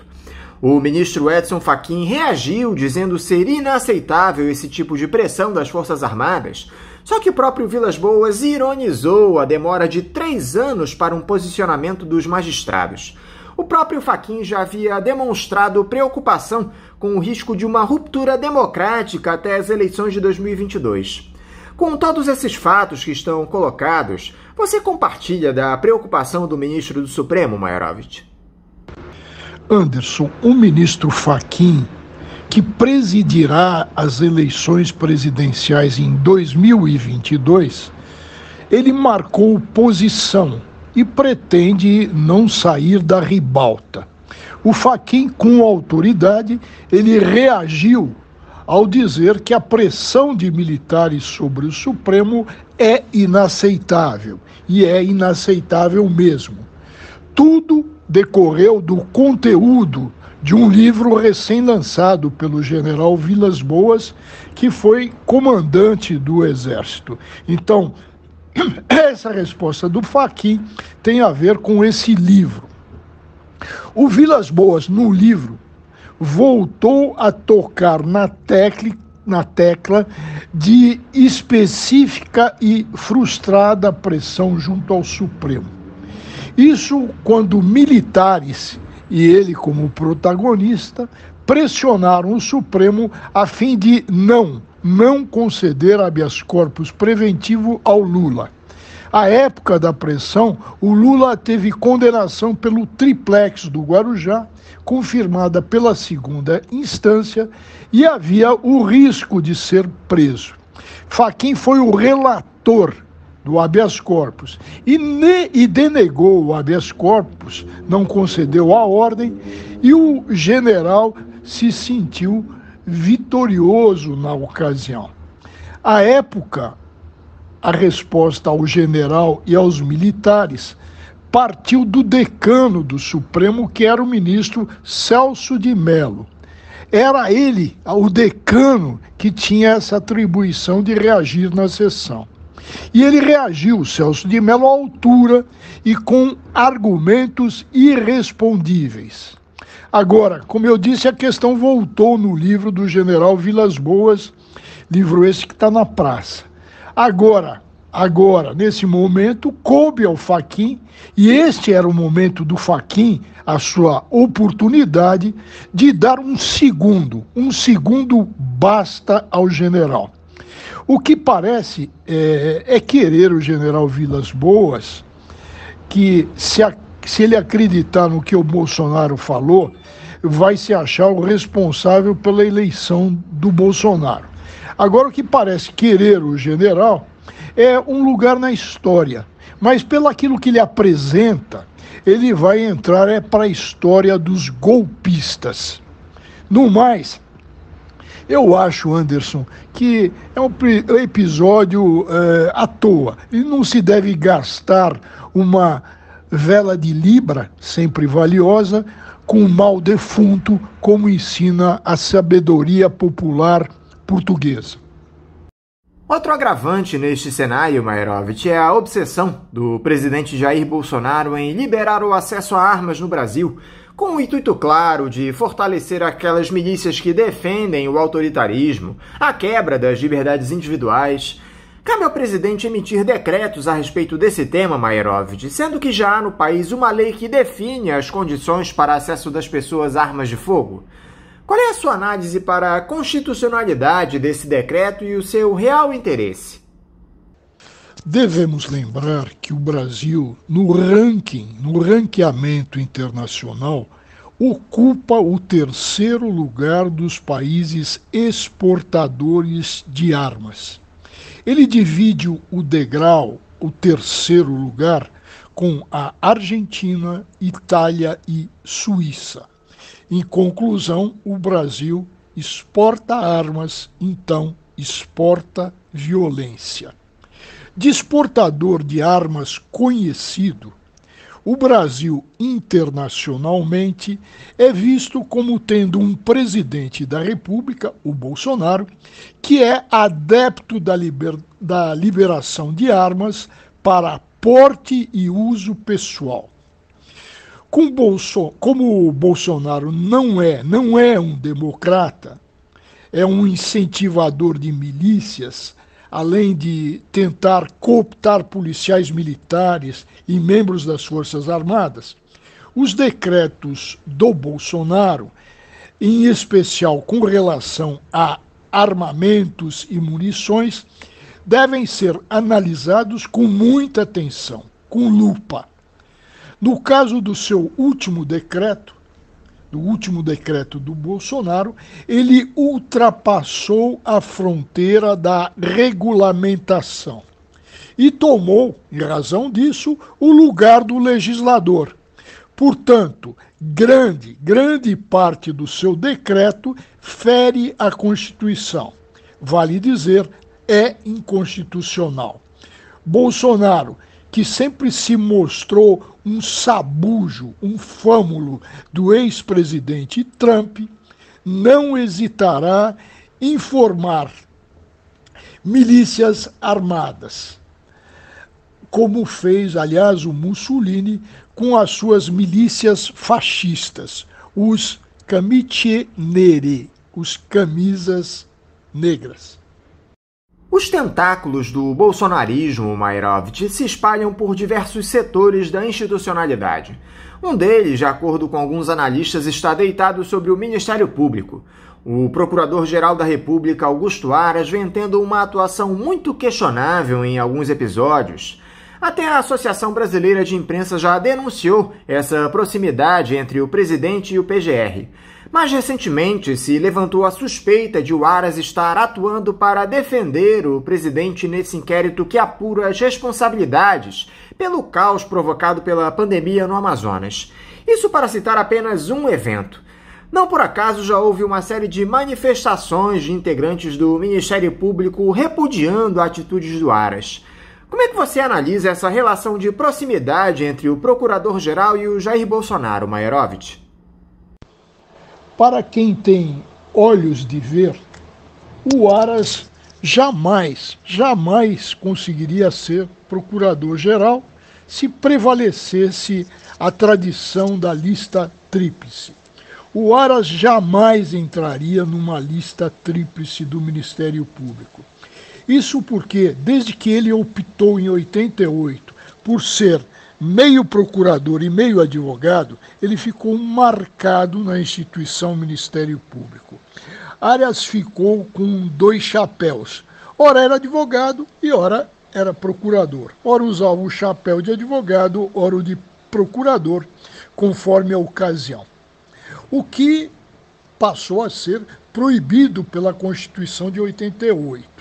Como o Aras estava no Ministério Público antes da Constituição, ele invocou o direito adquirido e conseguiu, junto ao Supremo, continuar a advogar, uma vez que foi vencedor a tese do direito adquirido. Na Procuradoria, o Aras vem se mostrando filo-bolsonarista, esse é o seu perfil. Já foi censurado por nota assinada pela maioria de membros do Conselho Nacional do Ministério Público, que tem competência para responsabilizar o Aras. Agora, para não prevaricar, o Aras sempre abre um inquérito. E aí vem as diligências e, no final, tudo é arquivado.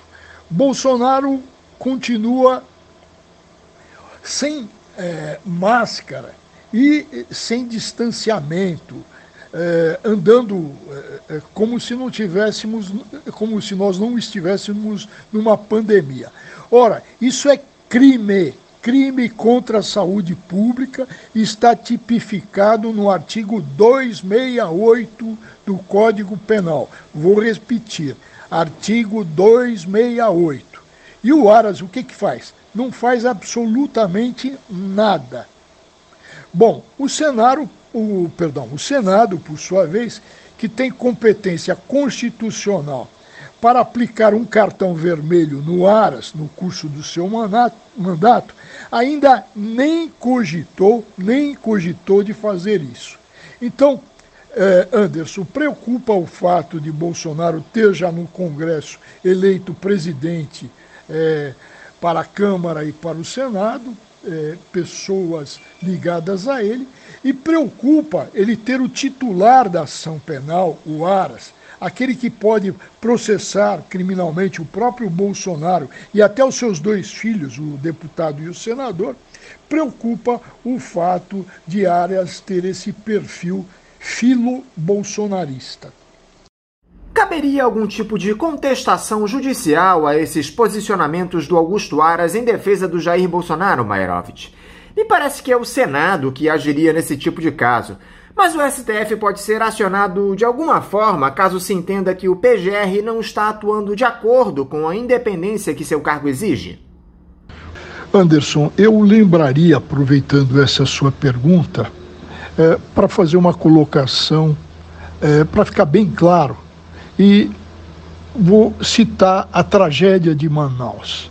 Mortes pela Covid-19, falta de oxigênio, e isso veio logo depois da visita do ministro Pazuello, que ignorou a situação e incentivou o uso da cloroquina.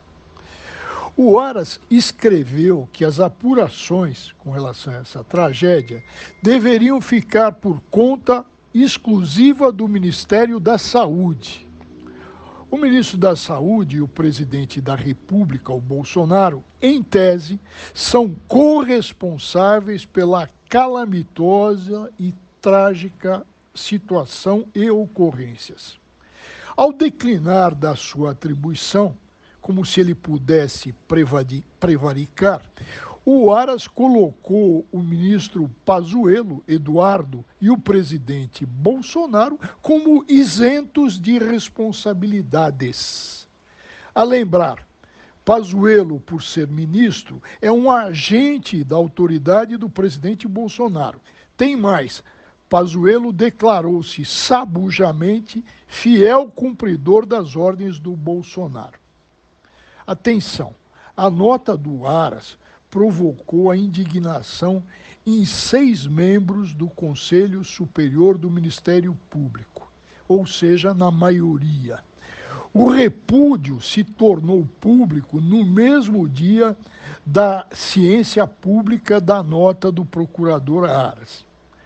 Ora, Anderson, a nossa democrática Constituição encampou a teoria da tripartição fundamental dos poderes, teoria que foi desenvolvida pelo filósofo Montesquieu, que foi um pré-iluminista. Cada poder teria independência e autonomia, mas seria controlado para evitar abusos. O Montesquieu, ressalta-se, desenvolveu a doutrina da separação dos poderes, que era do filósofo John Locke, e chegou ao conhecido, Montesquieu, ao chamado sistema de freios e contrapesos. E ficou célebre a frase de Montesquieu e eu vou colocar entre aspas, ele dizia, para que não se abuse do poder, é preciso que pela disposição das coisas, o poder freie o poder. Vou fazer um parênteses, né, Anderson. O sistema de freios e contrapesos está presente até na Constituição norte-americana de 1787. O James Madison, um dos pais da pátria e que produziu escrito sobre as discussões constitucionais, conhecia com profundidade as obras do Locke e a obra do Montesquieu, O Espírito das Leis, uma obra que foi publicada em 1748. Agora, o nosso sistema de freios e contrapesos dá ao Senado a atribuição. O Senado pode aprovar por maioria absoluta e voto secreto a exoneração do Procurador-Geral da República, do Aras. Isso está no artigo 52, inciso 11 da Constituição. Para quem tiver curiosidade, é só ir lá. Vou repetir artigo 52, inciso 11.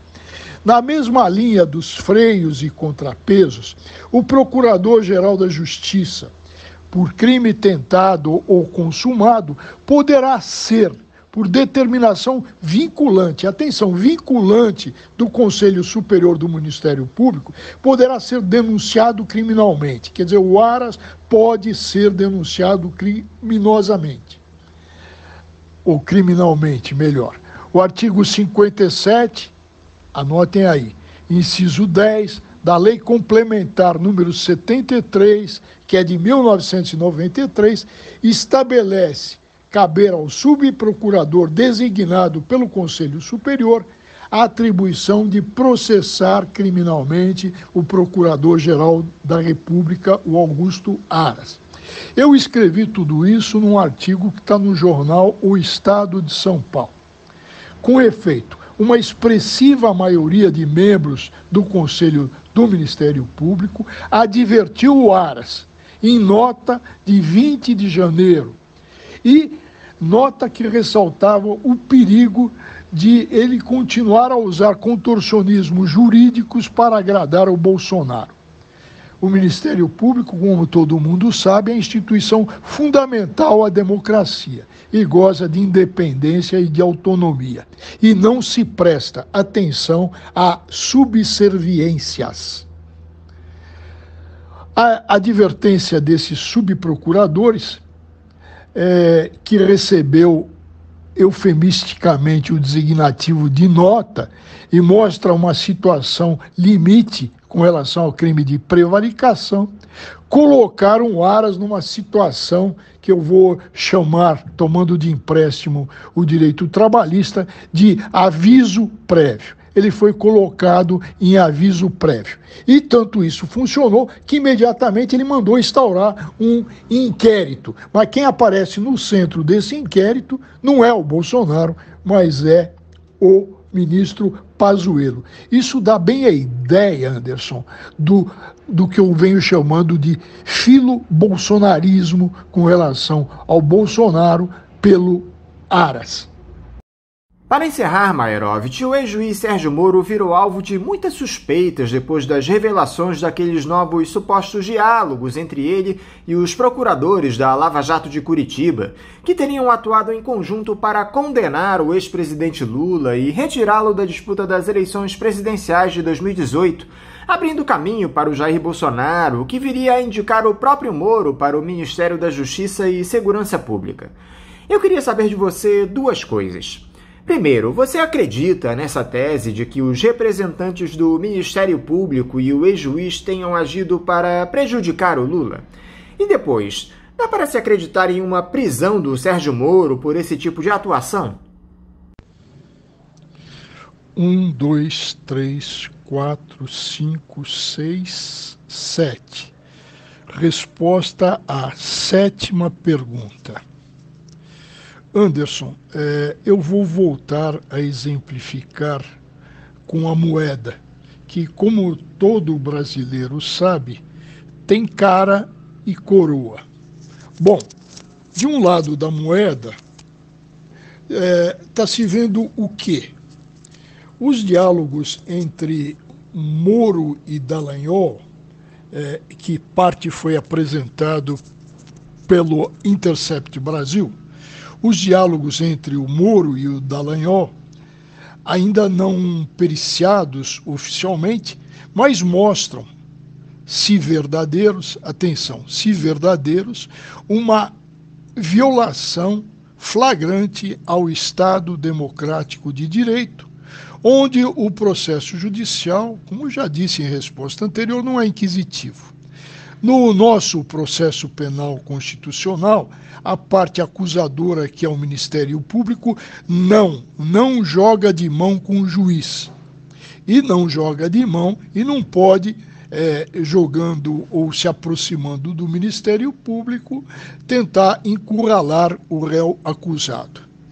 O juiz, no nosso processo penal constitucional, não é parte. Ele é um sujeito imparcial do processo e está, pela imparcialidade, distante e acima das partes.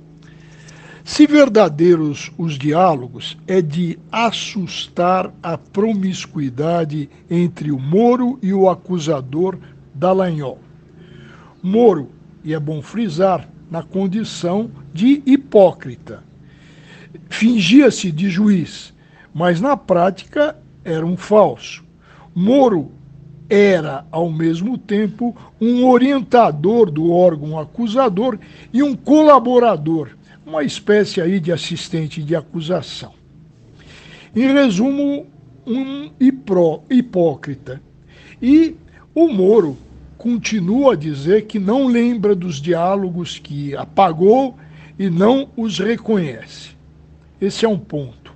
Agora, a outra face da moeda, o outro lado. Muitos acusados estão a arguir os abusos processuais do Moro. Mas os abusos, casos comprovados, podem gerar a nulidade de atos processuais. E sanados esses atos, os processos prosseguirão até que se defina o mérito, ou seja, condenação ou absolvição.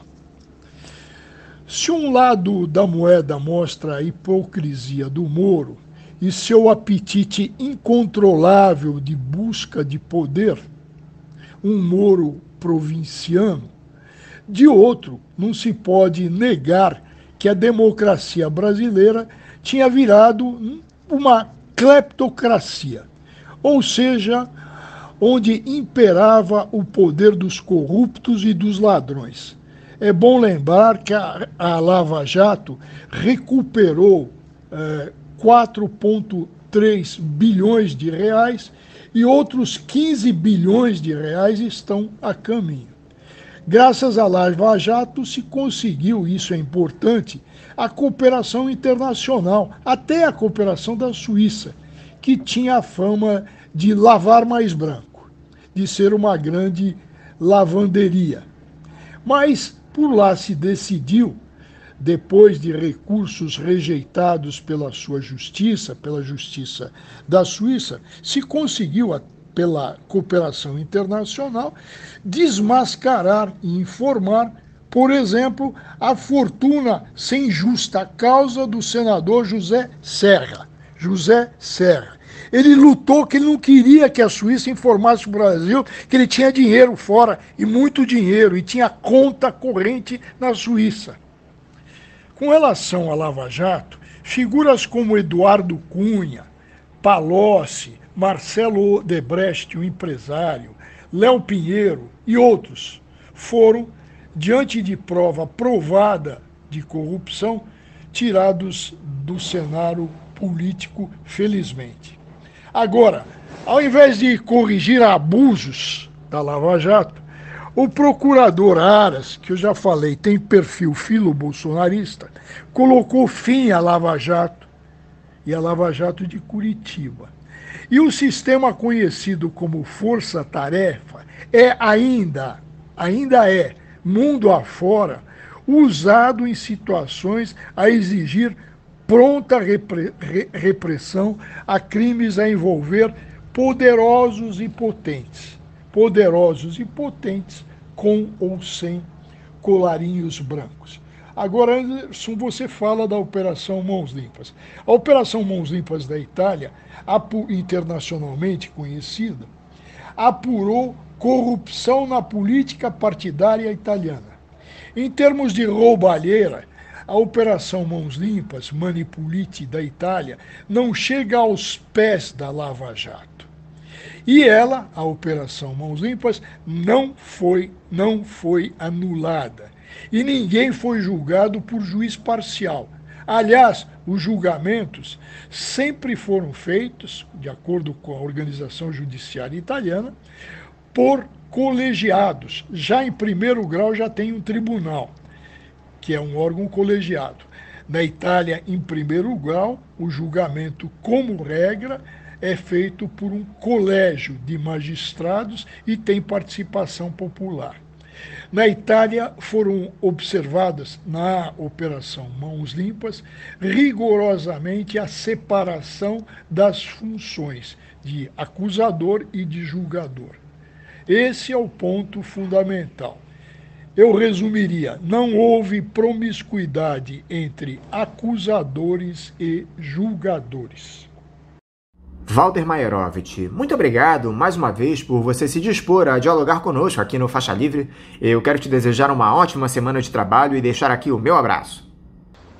Eu é que agradeço o gentil e honroso convite. Foi um prazer participar. E eu diria, para finalizar, do meu temor, porque o Supremo está virando um tribunal político e não mais um tribunal técnico. E a gente sabe que quando a política entra numa corte de justiça, o direito foge pela janela. Obrigado. Conversamos aqui com o jurista, professor, desembargador aposentado, fundador e presidente do Instituto Giovanni Falcone de Ciências Criminais, Walter Maierovitch. E vamos encerrando a edição de hoje do programa, convidando todos vocês para amanhã, a partir das 8 da manhã, estarem novamente aqui, ligadinhos na Rádio Bandeirantes, para mais uma edição do Faixa Livre. Um abraço a todos vocês e até amanhã!